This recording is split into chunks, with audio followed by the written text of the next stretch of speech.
Hi friends, welcome to my channel Teju creatives. ఈరోజు మామిడికాయతో పులిహోర చేశానండి. Taste మాత్రం సూపర్గా ఉంది. మామిడికాయ సీజన్ స్టార్ట్ అయింది కాబట్టి మామిడికాయతో ఎప్పుడు చేసే మామిడికాయ పప్పు, మామిడికాయ పచ్చడే కాకుండా ఇలా మామిడికాయతో పులిహోరగా ట్రై చేయండి. టేస్ట్ చాలా బాగుంటుంది.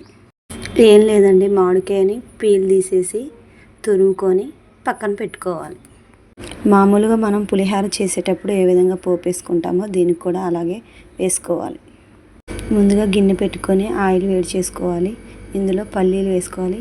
ఇవి ఖచ్చితంగా వేయాలి. పల్లీలు వేస్తేనే పులిహోరకి టేస్ట్ చాలా బాగుంటుంది. అలాగే పోపు దినుసులు కూడా వేసుకోవాలి. ఈ పప్పులన్నీ బాగా ఫ్రై కానివ్వాలి. తర్వాత 2 పచ్చిమిర్చి, 4 ఎండుమిర్చీలు వేసుకొని ఫ్రై చేసుకోవాలి. ఇందులోనే కొద్దిగా కరివేపాకు కూడా వేసి ఈ పోపును బాగా వేయించుకోవాలి. ఇందులోనే మనం తురుము పెట్టుకున్న పచ్చి మామిడికాయ తురుమును వేసుకోవాలి.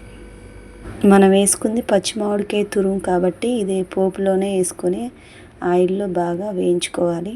ఇందులోనే కొద్దిగా పసుపు కూడా వేసుకొని కలుపుకొని పక్కన పెట్టి చల్లారనివ్వాలి.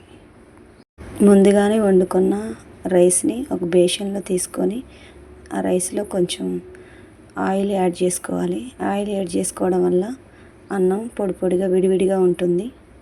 సాల్ట్ ఆ పోపులోనే వేసి కలిపేసానండి, కానీ ఆ క్లిప్ మిస్ అయింది. అంతేనండి, పోపు అంతా అన్నానికి బాగా పట్టేటట్టు కలుపుకోవాలి.